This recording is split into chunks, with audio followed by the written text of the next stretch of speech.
My beautiful, brave bulls. I already shuffled the cards and laid them out to save some time.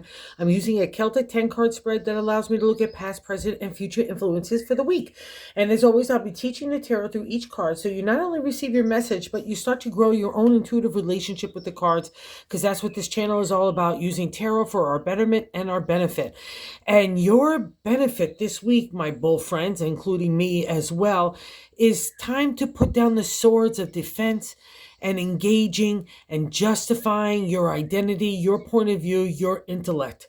I need you to kind of relax a little bit, to detangle the past influences, including the hard stuff that you're telling yourself right now, and asking yourself, even if you're delusional about what you're viewing and seeing and doing, okay? And that has kind of got to stop, because a new turn on the wheel is starting to take place. It's been happening for a while. And if you need to relax and regroup and meditate and get to a cleansing state within your mind and your heart, I suggest you do that, my bull friends, because this is a good reading, moving in a new direction. And the only one that's kind of killing this beach party bingo is you. We're throwing sand on our own fun here.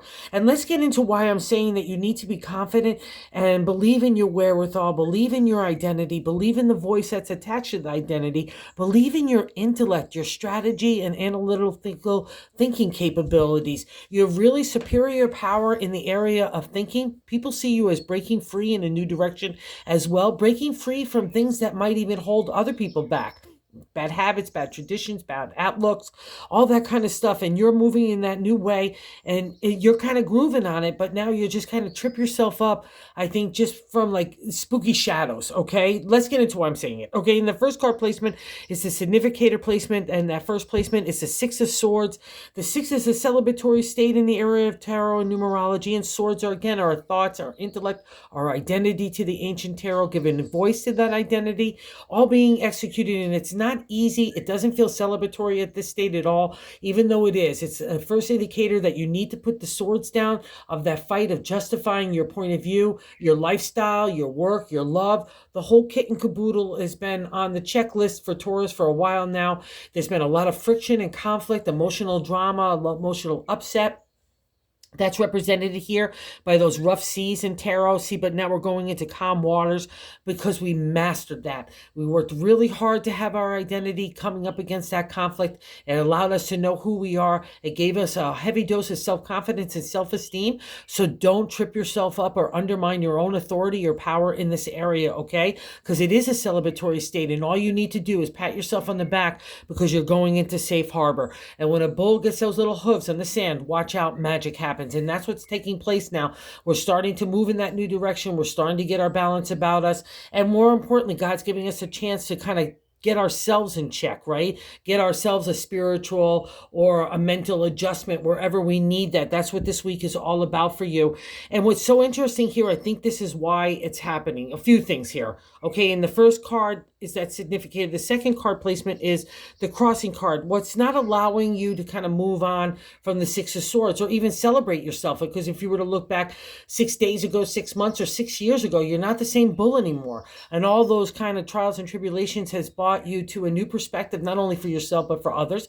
But more importantly, that inner confidence that's earned out of taking on those trials and tribulations, right? Taking on that justification to know your integrity, your characteristics, your honesty, your truthfulness. That's all the journey of the swords as well. And you meet people along the way that don't have those things. And that's part of that test as well. And that's why we get a reflection here in that second card. What's not allowing you to kind of celebrate and move on to the next stage of the journey of the swords is the moon. It's a major arcana card. And I'll be honest, folks, it's one of the toughest cards in the tarot deck to me, not even just in the major arcana.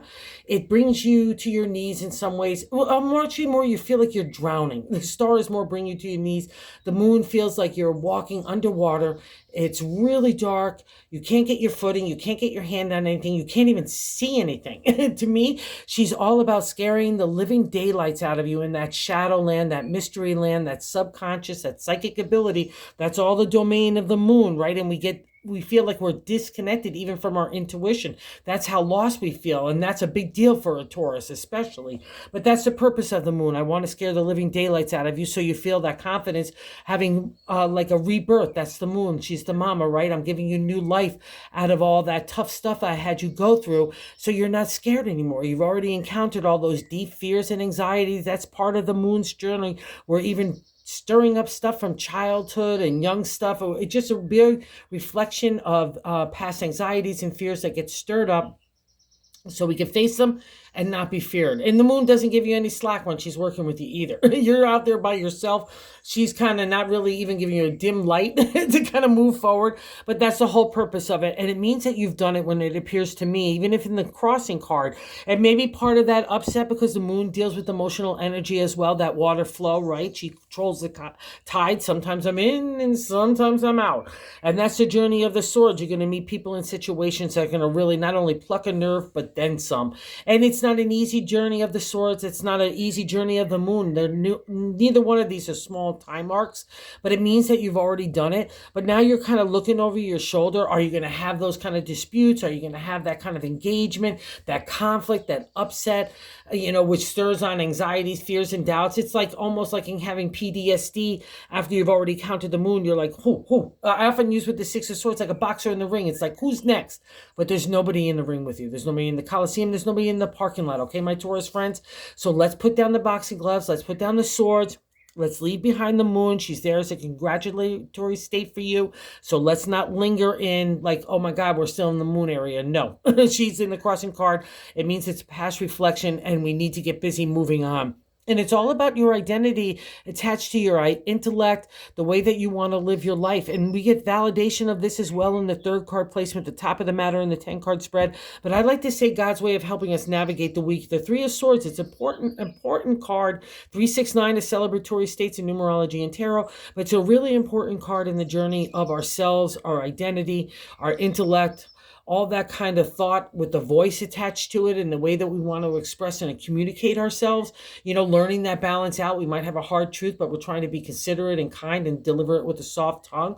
All that's part of the journey as well. But the 3 says you've done it. It's literally to the ancient tarot is killing off the patriarch, the father figure of authority in mythology, family, society, the archetypical or stereotypical ways that we have to behave or we have to adjust or we have to be in those environments. And the journey of the swords is you deciding what you want to do, whether it fits into that round peg into a square hole. That's, it's all up to you whether you want to adjust or not. And 9 times out of 10, we want to break free with our own identity, our own point of view, and our own intellect. And that's a reflection of the 3. And because it's in such an important position, especially sitting on top of that celebratory state as well in the 6, it means you need to trust yourself. You've worked really hard and you fought really hard to get where you are. So let's not go backwards, my bull friends, all right? I know this resonates with you. It really becomes down to like, I pulled an angel card the other day and it was remember who you are. And that would be the message of this reading. Do not shut down, do not doubt, and remember who you are and how powerful we are. Right at the end of the day, that's our superpower. It's that inner confidence that we know we could take an idea and make it manifest, whether it's family, home, relationship, work, our health, our outside world. We can make anything happen when we put our mind and spirit to it combined. And that's what this is. And you're having a doubt in the mind. You're feeling like you're a little delusional as well, but don't buy into that, okay? You know about yourself. You know where you're going. That's what these cards reflect. Let's break away from the delusion of the moon and let's get into the real reality of how we stood up to those lessons and we're now coming on the other side of it. It's a karma card to me, so let's not turn it on its side. Let's flip it over to get and join with the 6 to move us forward, okay? And I know you want this as well, my bull friends. In the 4th card position, I like to say the gut feeling. It's the base of the matter in the 10-card spread. We get the potential and opportunity in the Ace of Pentacles. We're the ruler of the Pentacles domain. It rules earth signs. It rules the material world. A lot of people in tarot just keep it to work and health and community. But after doing it for so long, and especially at Taurus, we work and, we take care of ourselves and we're in community because we want to take care and love the people that we're with, right? Our family, we want to leave a legacy behind. It all starts anew in this Ace of Pentacles. So wherever you're asking for that refresh, rejuvenation out of those tough lessons, again, another reflection of the emotional calmness that's settling with you. Those mountaintops in the background signify the challenges that you've overcome. to get to the mountaintop, to get that new perspective, not only just for others, but for yourself, right? You've been learning about yourself, and now we've come with that big coin of potential and opportunity of abundancy. I'm in that lush landscape. Food and drink is all part of that abundance as well. So again, treat yourself really well, treat your ideas and respect them wherever you want to make anything kind of shift in a new way, or if you've been working that way for a while now. I know some of Taurus have. Allow it to happen. Don't shut down again and again. Don't get doubtful. And I'm sticking with it because what's leaving your life right now in that fifth card position is the King of Swords. This is a great reflection for business, law, and contracts, anywhere you had that domain. It's also a great business leader, a mentor, a teacher in the exalted state of the King, because I'm not only using that hard, like that double-edged sword to cut away to the truth and honesty of people and situations, but I'm balancing it out with the scales of emotion, consideration, and compassion and gratefulness, right? It all, again, the rocky, well, not rocky, mountainous terrain in the background shows you how high you had to climb to get to that higher consciousness, to that understanding, to that variety of perspectives, because you can see a huge landscape from that point of view. You come down into that solid footing, that solid ground. And it's interesting during the journey of the swords, again, our intellect, our identity, our intelligence with voice, we're only asked to use our intellect to try to fight all the different aspects that are coming with us. I don't want to get into emotional upheaval, right? It doesn't work in those justifications. It's more about strategy and analytical, how to give our communications and voice to that communication so people buy into it, or we just move away from that kind of engagement where people won't change their mind or it's bringing us down. And the King, by the time we reach this royal guy, we're asked to use our heart and our head for the first time. It's that reflection of the higher cards, like the major arcana and justice, where it has the black and white. It's that reflection of the white of the intelligence, the black of our psychic intuition. Like we have to blend those to come to kind of clear decisions. And again, my bull friends, this is where the magic happens for Taurus. So you've reached the exalted state of the King, okay? I know you've done that. You're not the cutting kind of person. You're not. I'll say this because there's some pressure here. Don't engage anymore, because it's more important that it's leaving, because in the non-exalted state we can get into big tussles and be wielding that sword in not a pretty way, and including aiming it at ourselves. We're sometimes asking for an ideal of perfection from ourselves. That would be come out of the moon as well, because we feel like sometimes that's how we can deal, that control aspect of it, that anal retentive some of us Taurus can be, including myself. And the King says, no, okay, let's not buy into all that. Let's reach for the honesty and truth of ourselves, our character, our ethics, our ego and pride. Make sure they're in balance as well. Not allowing anger and rage to get the better of us because we want a point of view, right? That's the journey of Taurus, because we rule those areas. So good job here, my bull friends. We're moving in that new direction, based on a solid footing of who we are. And God wants to move us along here. And the sixth card placement of what's happening right now is the Eight of Wands. The Eight of Wands, 8 is rejuvenation, restart, refresh in the area of the creative. We're swimming with the dolphins. we're on calm seas. All my wands are aflame. I'm really feeling hotty tamale. And God's giving like a real strong wind to move us along. It can feel a little rushy, and maybe why we're kind of like, ooh, wow, a deer in the headlights moment. But get your footing, get your grounding, get your perspective, and move forward, okay? Because the 8 is changing you. It's that loop around and where we start again, right? The 8, both circles, right? It's all about the circle of life. A refresh, rejuvenation needs to take place in the area of the creative, and it's happening for you, not only internally, but into your outside world, wherever you want to take advantage of that. And it can be a little bit rushy, it can feel like that, but that's okay. You will know it's God's hand at work here, so don't feel anything but secure and confident in that movement forward, all right? Because you've got it here in that 8 of Wands, and it's happening now. And maybe you need that little reprieve, that little steadiness to catch your breath, or maybe even just more importantly, acknowledge how far you've come. I'll say that again. Not even like 6 minutes ago to 6 years ago, how different you are. Because in that first card placement, we have the significator, and the 7th card placement is how we're feeling about ourselves. So it's a direct extension to the first, right? So we're coming out of that battle for our identity, what we feel is right and wrong is also too under that too. It's a heavy duty card. It's intensity, but again, you emerge as a warrior. It's victorious. You're sliding into that safe harbor, like I said, and the Hermit is a reflection of that as well. It's a major arcana card.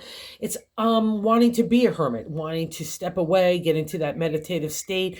I often say retreat, refresh, and restart. That's the Hermit, where we got, again, like another cycle where we need to go into some downtime. We need to connect with God. We want to re-experience what we learned out of accomplishing those high peaks, where our connection to God gives us clear direction and clarity. Again, that's a representation of the lamp.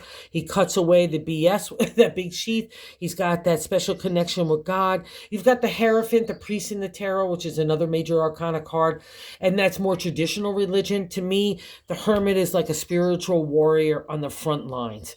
He's been fighting what's right and wrong. That's been this journey here too, out of the Six of Swords, and encountering people in situations where it even kind of blew your mind, like, whoa, they're like that, but that's all part of getting to know yourself. That's that journey. We need that conflict, that friction, that kind of negative standpoint, so we could come up against it, so we can grow in emotion and a spirit, right? That's how we get that maturity. That's a reflection of the Hermit.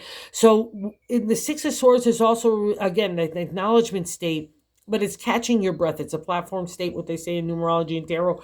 Like you're catching, like you're getting your footing there. See how he's calm, cool, and collected out of those rough seas. And it's the same thing with the Hermit. And I'll just say this again. These tough things shaped you into the Hermit, shaped you into that inner confidence and self-esteem. So let's not trip ourselves up here or doubt ourselves in any way, shape, or form, especially out of the lessons of the moon. And she's giving you the karmic gift. There's the first hint, Taurus, the Ace of Pentacles, wherever that new stirring in the material world is happening for you. That's your first breadcrumb that you're on the right track, and that's in your gut feeling. So I know you know it, and I know you know the power of the Hermit. There's been reflection time for you to meditate on how far you've come in this journey, right? And you've earned your chops, and you've earned it in the eyes of God. That's a big deal. For what's important in the eyes of the material world, which we rule as an earth sign, right, is one thing, but what's important in the eyes of God and the universe and spirit and doing the right thing in that domain is paramount. And it's especially paramount for a bull, because that's us in the exalted state. And it's no coincidence sitting next to the King of Swords, that companionship of ethics, character manifesting in you. And I'm loving it, Taurus, because it just shows you who you are, your good intention, your good heart. So don't buy into anybody else's perspective but your own. And this is interesting. I even just said that now that I think about it, because in the 8th card position, how other people view us is the devil.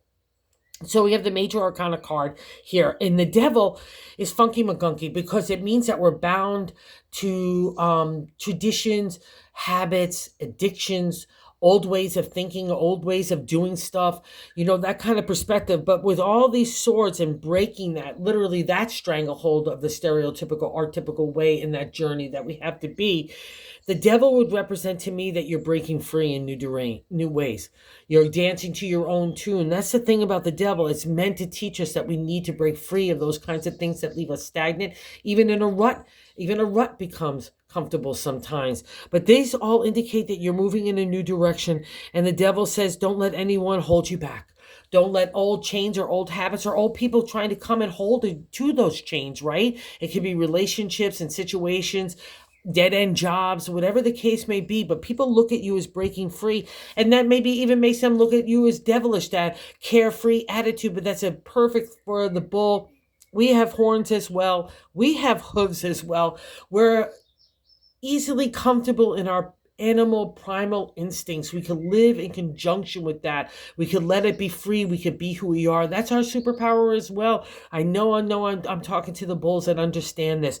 So that's the devil. He's not devilish at all. It's about breaking those things that we think or other people think are devilish, right? And again, it comes back down to identity, who you are, how you want to live your life, who you want to love, how you want to work. The whole kit and caboodle is on offer for you, and you're breaking free in a beautiful way. I love that. That's what the ironic part is about the devil. It's a side note just in the card itself, is there's chains, which is kind of fucking McDunky bound around their neck, but they're not attached. Like I just did a devil thing on the video, and I call them the silken wraps. You know what I mean? Because they're not anything strong, and it's again our thoughts, our bad habits, our bad way of staying stagnant that's keeping us locked in place. It's not anything else, and that's the ironic part. So I think that people are seeing you break free. That would be the kind of non-exalted but exalted state of the devil. So good job here as well, Taurus. And living within your own skin, being who you are. That's what's going to make any of us happy, but especially a Taurus. And maybe all that new stirring is kind of like, woo, because we need, say in the ninth card position, our hopes and fears in that ninth card is the Page of Swords.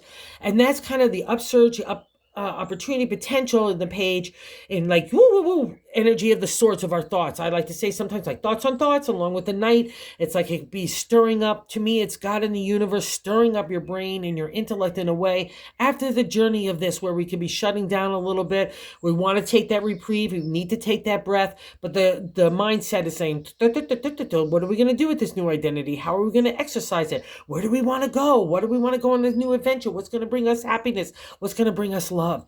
And it can be a little scary. It'd be like a simmering teapot. It's like, no, I don't want to have that boiling over like quite yet. But that's the hopes and fears. You got to let the page go. Because out of the destruction of the past, to me, the page uses those cobblestones, those bricks that bound us in, to build a new pathway for you. That's the beauty of the page. It's like when I first went to New York to be in business or do whatever I was doing, I tried so many different things, TV, theater, film. You think you would love that kind of stuff. I hated it. So you don't know until you know. That's the Page of Swords. It's like, go experiment, see where your intellect, your identity wants to fly. Don't be afraid of that. Give it credence. It's kind of like spaghetti in the wall. Let's go test some stuff and see what sticks, right? And instead of shutting down, oh God, I can't even believe I just said that before. The 10 in the outcome card is the 10th position, is the 4 of Pentacles. 4 is a firm foundation, all right? We've built up a firm foundation in numerology and tarot. And again, in the area of the material world, our domain, the earth signs, that's the material of the Pentacles. And see, I have a lush landscape. I've got some props about me. I'm learning some stuff. But the downside of the 4 in my deck is I'm shutting down. I'm crossing my arms. I'm crossing my legs. I'm crossing my eyes. Everything is not even getting in. No vulnerability, no ideas, no nothing. I might even have a competitive stance. And maybe that's what was stirring up some of these 6 of Swords, where you feel like you had to defend yourself or your point of view or the way that you want to do things. That would be a reflection of the 4, but stand proudly because you have the firm foundation. Do not shut down, because that's like an insecure reaction, right? Someone that's not with confidence. Someone with confidence is like, oh no, here, I'm going to say this, or I'm going to leave you behind and I'm going to walk in my own way because I know I have the firm footing under where I want to go, and I rule the Pentacles. So let's make sure that we're looking at that in the most positive outcome, okay? And not where we're shutting down after a rough ride. And if you need to shut down, do so in the reflection of the Hermit. That would be totally cool. Take that meditative state, but use it for positive, not to use it like a gerbil wheel of hell, going around and around against the people or situations that disappointed you, didn't live up to expectations, or even made you pissed off. Whatever the case is, let's not get on that thing, because that doesn't create productivity nor creativity, right? It just blocks everything. So let's make sure we're using it to the 4 to take our identity and build upon. And again, take the karmic energy of the moon and the new stirrings that are happening, and the wisdom of the Hermit too. You've got so much good luck. We've got so much good luck here. So I'm sticking with it. And I'm sticking with it, especially in the bonus card of the Knight of Pentacles. The Knight is so cool anyway, because it gives us a little rush of energy, of enthusiasm, excitement, no matter what the suit is. He comes after the Page in the Royal Court set of the tarot of the suits. And the Knight is like, to me, it's like you've been planting your ideas in that, again, that material world for tomorrow's harvest. And the Knight comes along and says, let's go see how those seeds are sprouting. You're the seed. You need love. You need care. You need warmth and consideration and tenderness and like being supported, whatever the case is that you need to grow into that blossoming harvest of tomorrow, or for you and your ideas and just yourself. The Knight wants to take you on a ride. See, he's in the lush landscape. See those mature trees. You've already built up some stuff. So you know this already, my Taurus Bull friends. So believe in it. Believe in the firm footing that you have. Believe in the firm footing of your identity and how you want to do things, and execute it in that way. And do it with a nice soft tongue and consideration and gratefulness. We don't have to be angry or rageful. That's living with that animal within us. That's a reflection of the devil. So if you're doing that, That's not cool at all, because we rule that domain as well, especially if we can allow ego and pride get in the better of us, especially if we're feeling like identity is pushing up against us. So wherever that, or if it reflects for you, just take a check. All right. That's why the hermit is there. Get back to God in the universe. Get back to good heart and good intention, because that's when the doors of productivity and abundance really start to happen. It's not going to happen in the negativity or being acid tongue to yourself or to anybody else. I know you know this. Okay. So let's take a ride with the knight and have some fun. He's got that big coin. He's ready to spend it. So let's go have some fun, my Taurus friends. So thank you for visiting the channel, and thank you for everyone that watches. I so appreciate it. And thank you for all of you that subscribed as well. I just can't say thank you enough. And you haven't subscribed, and if you like this content, would you consider doing so? Because we're trying to grow the channel about tarot, because it's such a good tool that everyone can use it for their betterment. Okay, thanks, guys.